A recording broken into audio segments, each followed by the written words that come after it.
Hello everyone, आपल्या CPCच्या लेक्चरमध्ये आपण पुढचा टॉपिक पाहणार आहोत. जेव्हा जसं आपण माणसांवर सूट दाखल करतो, लोकांवर सूट दाखल करतो, तसेच प्रोव्हिजन आहे गव्हर्नमेंटवर सूट दाखल करण्याची. मग त्याचे काय काय प्रोव्हिजन्स आहेत ते आपण आता याच्यामध्ये पाहूया. डिस्कस द प्रोव्हिजन्स, याच्यावर क्वेश्चन असे येतात. Discuss the provisions of CPC regarding the suit by or against the government. By म्हणजे जेव्हा गव्हर्नमेंट आपल्यावर दावा दाखल करतो तेव्हा काय प्रोव्हिजन्स आहेत, किंवा आपण जेव्हा गव्हर्नमेंटवर दावा दाखल करतो तेव्हा काय प्रोव्हिजन्स आहेत. State and explain the rules relating to suits against the government, किंवा or write notes on notice under section 80 of the civil procedure code. हा प्रश्न आपला इम्पॉर्टंट आहे, हा प्रश्न येतो आपल्याला. Suit by or against government. Order 27 of the CPC provides the detailed procedure with regarding to the suits which can be instituted by the government or which may be instituted against government. Order 27 जे आहे Roman लिपीमध्ये लिहायचं आहे. मी पुन्हा पुन्हा सांगते की रोमनमध्ये लिहायचं आहे. तो order 27 of the CPC provides the detailed procedure with regard to the suits which can be instituted by the government or which may be instituted against the government. बायला पण अंडरलाईन करा आणि अगेन्स्टला पण अंडरलाईन करा. by any other person. Some of the important rules under this order 27 are explained here as under. पहिला आहे verification of plaint और WS. पहा, आपण प्लेंट सादर केलेला आहे, WS पण सादर करून झालेला आहे. रूल 1 ऑफ ऑर्डर 27 हे आपण पाहणार आहोत. A plaint in case of suit by the government or the WS in case of suit against the government has to be signed and verified by such a person who has been so appointed, thereby passing the general or special order. पहा, एक plaint आहे दाखल केलेला केस of bye the government. गव्हर्नमेंटने एक plaint दाखल केलेला आहे. और WS in case of suit against the government. पहा, जेव्हा आपण गव्हर्नमेंटला पार्टी करतो, जेव्हा आपण प्लेंटिफ असतो आणि गव्हर्नमेंट डिफेंडंटच्या याच्यामध्ये असतं, तेव्हा काय करणार आता गव्हर्नमेंट काय सादर करेल आपल्याला WS. आणि जेव्हा गव्हर्नमेंट आपल्यावर दावा दाखल करतं त्यावेळेस गव्हर्नमेंट काय सादर करणार आहे कोर्टामध्ये. ॲज अ प्लेंटिफच्या भूमिकेत कोण असणार आहे, गव्हर्नमेंट. आणि डिफेंडंटच्या भूमिकेत कोण असणार आहे, तर दुसरी व्यक्ती. तर गव्हर्नमेंटला प्लेंट आणि WS समजा दोन्ही स्वरूपामध्ये कोण त्याचं चेक करणार आहे. पहा, has to be sign and verified by such a person who has been so appointed. अशी एक स्पेशल व्यक्ती की जिला स्पेशली अपॉइंट केलं गेलं आहे. Thereby passing the general or special order. इथे काय करायचं आहे, तर जनरल ऑर्डर किंवा स्पेशल ऑर्डर थ्रू अपॉइंट झालेले आहे. By the government from the same and who is acquainted with the facts of the case. गव्हर्नमेंटला काय केलेलं आहे, पहा, गव्हर्नमेंटनी सूट दाखल केलं आहे किंवा गव्हर्नमेंटला आपण पार्टी केली तेव्हा WS दाखल केलं आहे. त्याच्यावर व्हेरिफिकेशन करण्यासाठी किंवा साईन करण्यासाठी एक स्पेशल व्यक्ती हे केलेली असते. आणि government for the same who is acquainted, that is having knowledge about the suit with the facts of the case. Okay, आता दुसरं काय आहे, agent for receiving the process. हे आहे rule 4. wherever the court issues any processes such as summons in respect of any suit by or against the government. मी पुन्हा पुन्हा bye और against का लिहिते, कारण आपण एकाच प्रोव्हिजनमध्ये पाहणार आहे. जेव्हा बाय असेल तेव्हा काय ते प्लेंटिफच्या याच्या भूमिकेत असतील, आणि जेव्हा आपण अगेन्स्ट बोलतोय तेव्हा ते WS म्हणजे डिफेंडंटच्या स्वरूपात असतील. दोन्ही याच्यामध्ये काय काय रूल्स आहेत ते आपण एकत्रितपणे पाहतो आहोत. Against the government, then it is the government pleader, government's advocate who is authorised and also must act as an agent of the general or to accept such a process. So agent for receiving the process. Okay, कसं आहे receive करणार आहोत ते rule 4 मध्ये सांगितले. wherever the court issues any process such as summons in respect of any suit or by or against the government, then it is the government pleader, that is government's advocate, who is authorized and who must act as an agent of the government to accept such a process. एक गव्हर्नमेंटचा एक pleader असतो, गव्हर्नमेंटचा एक lawyer असतो, ते appoint करतात आणि तो काय करणार आहे, ॲज अन एजंट म्हणून तो ॲक्ट करतो पूर्ण त्यांच्या केसमध्ये. Okay. Appearance before the court and answering the plaint. Rule 5.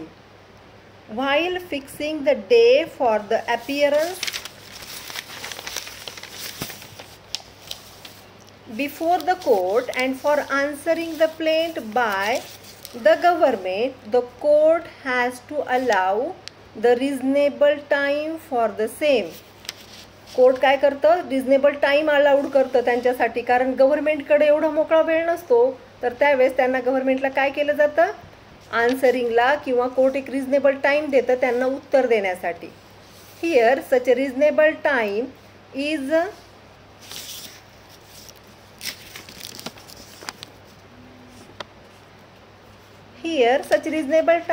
required for having and effecting the necessary communication with the government through the proper channel.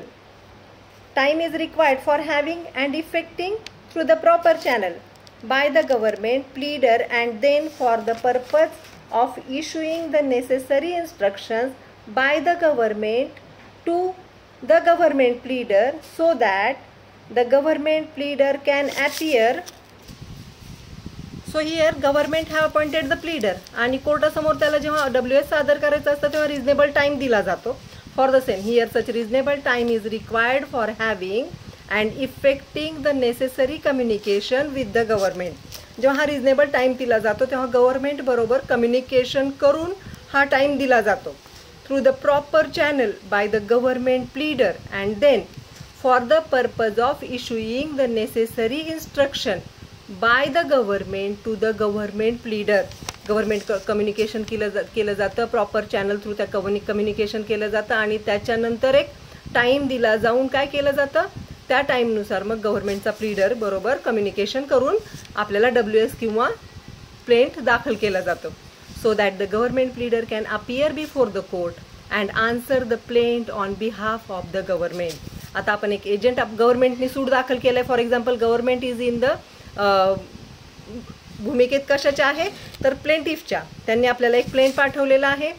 आता जेव्हा गव्हर्नमेंटच्या एजंटला कोर्टामध्ये हजर राहायचं असतं प्रत्यक्ष उत्तर देण्यासाठी WS म्हणून किंवा प्लेंटचा आन्सर देण्यासाठी, अशा वेळेस काय केलं जाईल, गव्हर्नमेंट बरोबर प्रॉपर चॅनलनी कम्युनिकेशन केलं जातं आणि हे कम्युनिकेशन केल्यानंतर गव्हर्नमेंट थ्रू जो प्लीडर अपॉइंट केला गेला आहे त्या प्लीडर बरोबर कम्युनिकेशन करून प्लीडर मग त्याच्यानंतर तो गव्हर्नमेंटचा प्लीडर आहे तो कोर्टासमोर हजर होतो. ही लॉंग प्रोसिजर असते. And answer the plaint on behalf of the government. Against झालेले आता डिफेंडंटच्या भूमिकेत आपला गव्हर्नमेंट आहे, मग प्लेंटला आन्सर देतं प्लीडर देतो. Beside the court has discretionary power to further extend such a reasonable time. Underline this line, discretionary power to further extend such a reasonable time. Government काय करतं त्याच्यामध्ये डिस्क्रिशनरी पॉवर आहे कोर्टाची की एखादं टाइम एक्सटेंड करून सुद्धा गव्हर्नमेंटला दिलं जातं. But the time so extended must not be exceed the period. Exceed म्हणजे वाढून. The period of 2 months is ॲग्रिगेटेड. साधारणतः 2 महिन्याचा पिरियड त्यांना वाढवून दिला जातो. चौथा जो पॉईंट आहे त्याच्यामध्ये suit against the public officer. Rule 5A. Suit कोणाच्या विरुद्ध दाखल केलं. ऑर्डर किती आहे आपली याची, ऑर्डर 27. उत्तरामध्ये मेन्शन करायची आहे ही. नाव you are the 3rd year students. आता तुम्हाला सवय झालेली आहे या गोष्टींची. Whenever a suit has been instituted against any public officer such as the executive engineer for claiming the damages other relief than in such a suit, then in such a suit the government must also be joined as a party to that suit. जेव्हा एखाद्या public ऑफिसरवर दावा दाखल करायचा असतो तेव्हा आपोआपच government सुद्धा त्या दाव्याची पार्टी बनते, हे लक्षात ठेवा. किंवा आपल्याला त्या समजा आपल्याला एक्झिक्युटिव्ह इंजिनियरवर आपल्याला दावा दाखल करायचा आहे, गव्हर्नमेंटचा इंजिनियर आहे, त्याने एखादं बांधकाम केलं त्याच्या विरुद्ध दावा दाखल करायचा आहे, तर नॅचरली इथं पार्टी कोण बनणार आहे, ती व्यक्ती तर बनणारच आहे, पण याच्याबरोबर गव्हर्नमेंटसुद्धा पार्टी बनते. समजा आपल्याला काही दुसरं रिलीफ हवा असेल त्याच्याकडून, तर तिथे सुद्धा गव्हर्नमेंट पार्टी बनते. Government must also be join as the party to that suit. Here the damages etcetera must be in respect of such acts which are alleged to have been made by such a public officer. पहा, here the damages etcetera आपल्याला घ्यायचे, damages घ्यायचे किंवा काही नुकसान भरपाईची घ्यायची. तर अशा वेळेस must be in respect of such acts which are alleged to have been made by such a public officer in his official capacity but not in individual capacity. तो पब्लिक ऑफिसर आहे, त्याने ऑफिशियल गुन्हा केला, त्याच्यावर आपण officially दावा दाखल करत आहोत. त्याच्या इंडिव्हिज्युअल याच्यामधून आपण काही करू शकतो, त्याच्यावर इंडिव्हिज्युअल दावा नाही दाखल होत, तर इथं गव्हर्नमेंटचं ऑफिसर म्हणून गव्हर्नमेंटसुद्धा इथे पार्टी बनते. Okay. Time for making reference to government. Rule 7 of Order 27. After receiving the summons by any public officer, if he consider it proper that the matter needs to be referred to the government before submitting any answer to the plaintiff. एखाद्यावर आपण केस file केली public ऑफिसरवर, मग त्याला आपण plaint आणि WS साठी आपण काय केलं, समन्स पाठवलं. मग जर समजा त्याला जर वाटलं, नीड वाटली की हे गव्हर्नमेंटला रेफर करणं आवश्यक आहे, तर before submitting any answer to the plaint म्हणजे प्लेंटला उत्तर देण्याच्या ऐवजी WS फाईल करण्याच्या आधी जर त्याला वाटलं की त्याला हे जे आहे ते गव्हर्नमेंटला रेफर करणं गरजेचं आहे, तर काय होतं पहा, then he can do so. तो तसं करू शकतो. especially when the issue involved in a suit is related to any policy matter of the government. जर समजा गव्हर्नमेंटशी संलग्न एखादं मॅटर असेल तर ते त्यांनी रेफर करणं आवश्यक आहे गव्हर्नमेंट बरोबर, तर तो ते तसं करू शकतो. Then in that case such as public officer cannot submit any answer to the plaintiff within the permitted time as fixed for the purposes in the summons.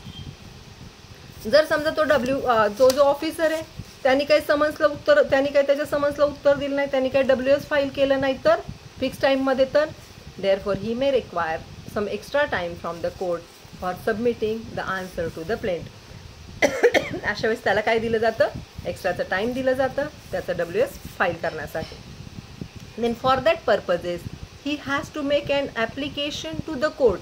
त्यांना सुद्धा ॲप्लिकेशन करण्याची गरज आहे. Thereby requesting to agent the extension of the time which was already fixed in summons. जो time समन्समध्ये दिलेला असतो ना, हे टाईम लिमिट आहे तुमचं, या वेळात तुम्हाला काय सबमिट करायचं आहे, तर तुमचं WS सबमिट करायचं आहे. पण समजा गव्हर्नमेंटचा जर गव्हर्नमेंट एखादा ऑफिसर आहे, त्याला काही डिले होणार असेल, कारण बऱ्याच वेळा त्याला रेफर करावं लागतं, त्याचं जे उत्तर देण्याच्या आधी त्याला गव्हर्नमेंटला रेफर करावं लागेल, कारण एखादी गव्हर्नमेंटची पॉलिसी आहे, त्याच्यासाठी जर केस झाली असेल तर कोर्ट काय करतं, तो एक ॲप्लिकेशन करतो कोर्टामध्ये आणि सांगतं की बाबा मला असं उशीर होणार आहे, we need the extension of the time. तर तिथं त्याला टाईम एक्सटेंड करून दिला जातो. Then for that purposes he has to make an application to the court thereby requesting to grant the extension of the time which was already fixed in summons. Such extra time is required to refer the matter to the government through the proper channel and then to receive the necessary order. Such extra time is required to refer the matter to the government through the proper channel and then to receive the necessary order thereupon from the government for the purpose of submitting the answer to the plaintiff. कारण हे गव्हर्नमेंटला refer करायचं आहे, गव्हर्नमेंटकडून उत्तर यायला वेळ लागणार आहे, म्हणून याला एक्सटेन्शन ऑफ टाईमची गरज आहे. Then upon such application by the public officer the court can extend further such a time as the court thinks it to be necessary. No security for appearance under rule 8A of order 27, किंवा असंही लिहू शकता order 27 rule 8A. For the matter of relating to the personal appearance before the court, no any security can be required or asked by the court from any such a government or as the case may be from any such public officer against whom suit has been instituted. पहा, जेव्हा आपण एखादा दावा दाखल करतो तेव्हा security असते काही पैसे भरावे लागतात, पैशांच्या स्वरूपात सिक्युरिटी आपण असतं, मॉनिटरी सिक्युरिटी असते. गव्हर्नमेंटच्या बाबतीत मात्र अशा प्रकारची कुठलीही सिक्युरिटी नसते. गव्हर्नमेंटचं सूट डायरेक्टमध्ये घेतलं जातं. ओके, किंवा जो पब्लिक ऑफिसर आहे त्याला पण सिक्युरिटी देण्याची गरज नसते. Here such security is in the nature of deposit of certain amount in court or execution of the bond for the same. आपण काय करतो, जेव्हा साधा माणूस कोर्टामध्ये दावा दाखल करायला जातो तेव्हा त्याच्याकडून काही डिपॉझिट घेतलं जातं किंवा स्टॅम्प्स घेतले जातात. त्याचं एक्झिक्युशन करण्यासाठी प्रत्येक गोष्टीसाठी पैसा लागतो. गव्हर्नमेंटकडून मात्र अशा कुठल्याही प्रकारचा पैसा घेतला जात नाही किंवा कुठलीही सिक्युरिटी घेतली जात नाही. हे लक्षात ठेवा, हा महत्त्वाचा पॉईंट आहे. Besides rules under the Order 27, some legal provisions of the substantial nature regarding the suits by or against the government are also laid down in the section 79 to 82 of the Civil Procedure Code and which are explained here as under. काही हे सोडून order 27 सोडून section 79 आणि 82 मध्ये सुद्धा काही rules दिलेले आहेत, ते आपण खाली पाहणार आहोत. पहिलं, name of the plaintiff and defendant. नाव असायला पाहिजे प्लेंटिफचं आणि डिफेंडंटचं. सेक्शन 79 मध्ये सांगितलंय, in the case of any suit by or against the central government, the authority to be named as the plaintiff or defendant has to be the union of India. Plaintiff किंवा डिफेंडंटचं नाव हे काय असतं, union of India. आपण सूट कुणाच्या विरुद्ध दाखल करू शकतो, युनियन ऑफ इंडिया. अगेन्स्ट असेल तर सच party against union of India. आपल्या बऱ्याच केसेस आपण पाहिल्यात, UOI लिहितो ना आपण, युनियन ऑफ. किंवा आपल्याला जेव्हा एक गव्हर्नमेंटलाच गव्हर्नमेंट प्लेंटिफ आहे तरी सुद्धा गव्हर्नमेंट कोण असणार आहे, युनियन ऑफ इंडिया. जेव्हा सेंट्रल गव्हर्नमेंटकडून एखादी केस दाखल केली जाते किंवा जेव्हा आपण सेंट्रल गव्हर्नमेंटच्या अगेन्स्ट एखादी केस दाखल करतो तेव्हा काय लिहायचं आहे, युनियन ऑफ इंडिया. हे लक्षात ठेवा. बरेच वकील झाल्यावर सुद्धा त्यांच्या हे लक्षात येत नाही. त्या छोटे पॉईंट्स असतात जे जिथं कन्सेप्ट इथंच क्लिअर करायच्या असतात. And in case of any suit by or against the state government, वर सेंट्रल गव्हर्नमेंटला अंडरलाईन करा, खाली इथं स्टेट गव्हर्नमेंटला अंडरलाईन करा. Such authority to be name as the plaintiff or defendant has to be the state such as state of Maharashtra. State आहे महाराष्ट्र म्हणून. कर्नाटकात करायचं असेल तर स्टेट ऑफ कर्नाटका. ज्या स्टेटमधून दावा दाखल केला जातो किंवा ज्या स्टेटवर दावा दाखल केला जातो अशा वेळेस कुठलं प्लेंटिफ किंवा डिफेंडंटचं नाव काय असणार आहे, state of Maharashtra. Then the next and most important provision regarding the suit against the government which relates to the matters of notice is laid down in the section 80 and such which is explained in detail afterwards at the end of this topic. हा topic जेव्हा संपेल त्यावेळेस आपण section 80चा वेगळा अभ्यास करणार आहोत. आता याला exemption from arrest and personal appearance. Section 81, in case of the suit which is instituted against any public officer, the defendant in such a suit who is such a public officer cannot be made liable for the arrest. त्याला arrest करता येणार नाही. That is, he cannot be arrested and similarly his property cannot be made liable for the attachment. तो government officer आहे, त्याच्या official याच्यामध्ये केस झाले. आधीच एक लाईन पाहिली होती, इंडिव्हिज्युअल कॅपॅसिटी नाही आहे इथं, गव्हर्नमेंटल कॅपॅसिटीमध्ये झालेली केस आहे. That is the property belong to his public office can not be attach in relation to such a suit proceeding. त्याची जी पब्लिक ऑफिसची प्रॉपर्टी त्याला अटॅच करता येणार नाही, त्याच्यावर काही चालणार नाही आपलं.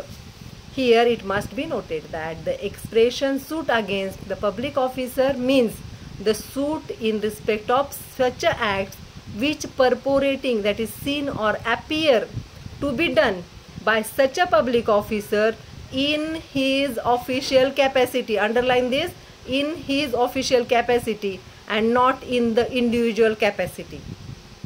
जेव्हा गव्हर्नमेंट पार्टी असते तेव्हा इथं इंडिव्हिज्युअल कॅपॅसिटीचा कुठलाही उल्लेख येत नाही. Government is responsible for that all things असं मानूनच ती केस केली जाते किंवा त्याच्या पब्लिक ऑफिसर्सची कुठली प्रॉपर्टी अटॅच केली जात नाही किंवा सेल आउट केली जात नाही किंवा त्याच्यावर कुठलंही बंधन येत नाही.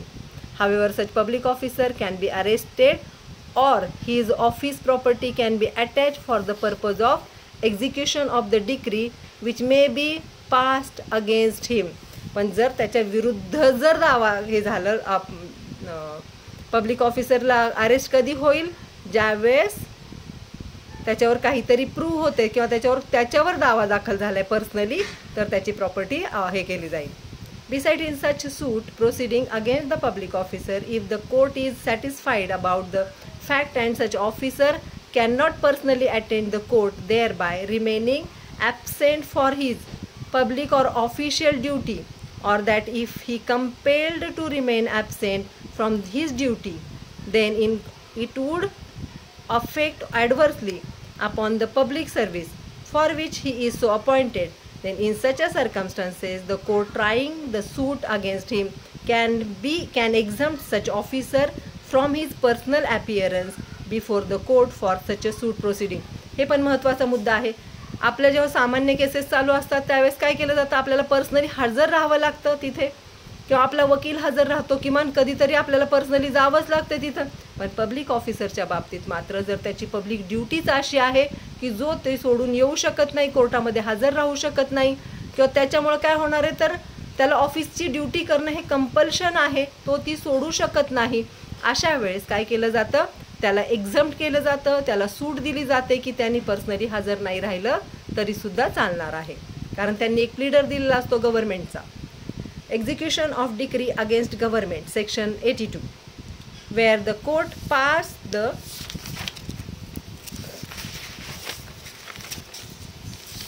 decree against the government, or as the case may be against the public officer, then the period of 3 months must be allowed for such a government or public officer for the purposes of obeying and satisfying such a decree. जेव्हा गव्हर्नमेंटच्या विरोधात किंवा गव्हर्नमेंटच्या बाजूने जेव्हा सूट दाखल की against the government जर केस झाली असेल, और अगेन्स्ट द पब्लिक ऑफिसर जर केस झाली असेल, then the period of 3 months must be allowed for such a government or public officer for the purpose of obeying and satisfying such a decree. त्यांना 3 महिन्याचा कालावधी दिला जातो डिक्री एक्झिक्युशन करण्यासाठी. And in case if the government or the public officer fails to obey or satisfy such a decree within the period of 3 months from the date of passing the decree, then such a decree can be executed in the same manner in which any other decree is executed under the provisions of the Civil Procedure Code. जर 3 महिन्याचा कालावधी देऊनही त्यांनी काही action घेतली नाही तर त्या डिक्रीचं एक्झिक्युशनसुद्धा कसं होईल? आधी जे आपण डिक्रीचं एक्झिक्युशन पाहिले त्या पद्धतीने होईल, सामान्यपणे होईल. सामान्य नागरिकासाठी जो रूल आहे तो तिथे ॲप्लिकेबल होईल. Thus in other words, the executing court cannot issue any process for execution, that is execution warrant against the government, unless and until such a decree remains unsatisfied for the period of 3 months from the date of decree. जर त्यांनी warrant वगैरे issue काही केला जात नाही त्यांच्या विरुद्ध, जर त्यांनी 3 महिन्याच्या आतमध्ये डिक्री पूर्ण केली तर एक्झिक्युशन केलं तर, पण जर नाही केलं तर all the procedure are given same procedure as like given in the civil procedure code.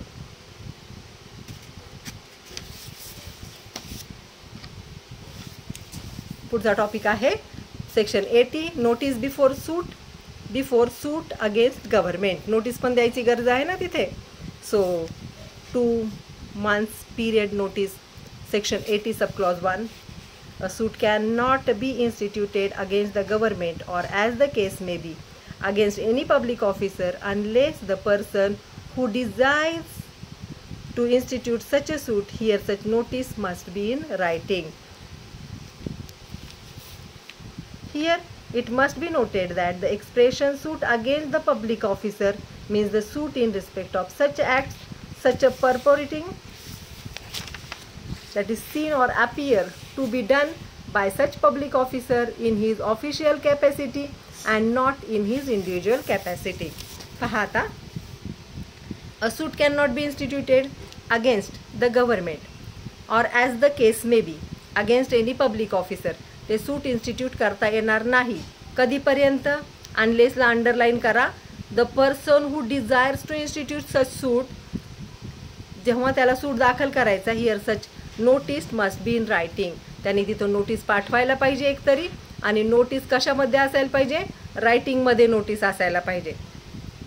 Here it must be noted that the expression suit against the public officer means काय आहे, the suit in respect of such acts which purporting that is seen or appear to be done by such a public officer in his official capacity. त्याने official कॅपॅसिटीमध्ये एखादा गुन्हा केलेला आहे, गव्हर्नमेंटकडून एखादी चूक झालेली आहे, तर ते इथं नोटीस पाठवून, रायटिंगमध्ये नोटीस पाठवून त्यांना ती कळवली जाते. इंडिव्हिज्युअल कॅपॅसिटीची केस इथं घेतलेली नाही आपण. इंडिव्हिज्युअल कॅपॅसिटीसाठी आपला CPC अख्खा पडलेला आहे, फक्त गव्हर्नमेंटसाठी आहे, गव्हर्नमेंट ऑफिसरसाठी आहे. आणि गव्हर्नमेंट ऑफिसर पण काय पर्सनल कॅपॅसिटीमध्ये नाही, तर गव्हर्नमेंटच्या ऑफिशियल कॅपॅसिटीमध्ये. Beside such suit can not be instituted by such a person until the expiry of 2 months period from the date of giving or delivering such a notice. जेव्हा त्यांना notice पाठवलं जातं तेव्हा लगेचच्या लगेच दावा दाखल करून घेतला जात नाही, त्याच्यासाठी 2 महिन्याचा कालावधी दिला जातो. Thus in other words, such person who desires to institute any such a suit firstly has to send the notice in that behalf to the government. आधी त्यांनी गव्हर्नमेंटला त्याविषयी नोटीस पाठवायची आहे, आणि and secondly he has to wait until the expiry of such 2 months. 2 महिने त्यांनी वाट पाहायची आहे.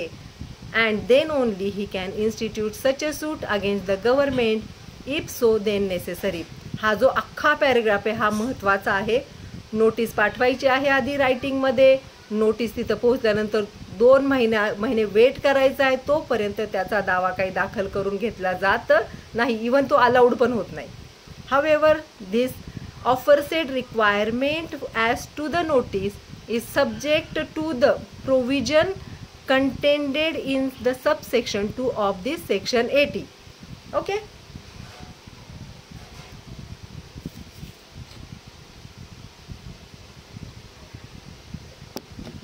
डिलिव्हरिंग द नोटीस, कशी नोटीस डिलिव्हर होणार. Such aforesaid notice has to be delivered or it can be tendered personally as the offices of the below mention. कुठे कुठे notice हे केली जाते पहा. In case of suit against the central government where it relates to the railway, then such notice is to be given in to the general manager. रेल्वेचा असेल तर general मॅनेजरसाठी of the particular railway. In case of suit against the central government, in other case then mentioned above, then such a notice is to be given to the secretary. सेक्रेटरीच्या नावाने notice काढली जाते. To the government. In case of suit against the state Jammu and Kashmir, then such a notice is given to the chief secretary of the government or to any other officer who is authorized by that government in that behalf. आता मात्र आपलं 370 repeal झाल्यानंतर तिथे सुद्धा सेक्रेटरीच्याच नावाने notice काढावी लागणार आहे. In case of suit against any other that is state government, then such notice is to be given to the secretary to the government or to the collector of the concern district. यांच्यासाठी यांच्या नावाने notice काढली जाते. In case of suit against any particular public officer, then such a notice is to be delivered or given to him at his public office. Contents of the notice, following particulars must be stated in such aforesaid notice. काय काय particulars असायला पाहिजे या नोटीसमध्ये. The name, description and place of residence of the person who desires to institute a suit against the government and who is sending the notice accordingly. जो दावा दाखल करतो आहोत आपण त्याच्यामध्ये त्याचं नाव असायला पाहिजे, त्याच्याविषयी डिस्क्रिप्शन असायला पाहिजे, प्लेस ऑफ रेसिडेन्स टाकायला पाहिजे ऑफ द पर्सन जो डिझायर करतो आहे त्यांना दावा दाखल करण्यासाठी, जो प्लेंटिफ बनतो आहे त्याचं सगळं काय करायला पाहिजे, पूर्ण माहिती द्यायला पाहिजे. दुसरं, the case of action for which such person desires to institute such suit. Cause of action द्यायला पाहिजे ना. आपण पाहिलं cause of action is very important. जर कॉज ऑफ ॲक्शन नसेल तर तुमचं प्लेंट काय केलं जातं, डिसमिस केलं जातं, प्लेंट स्वीकारलंच जात नाही.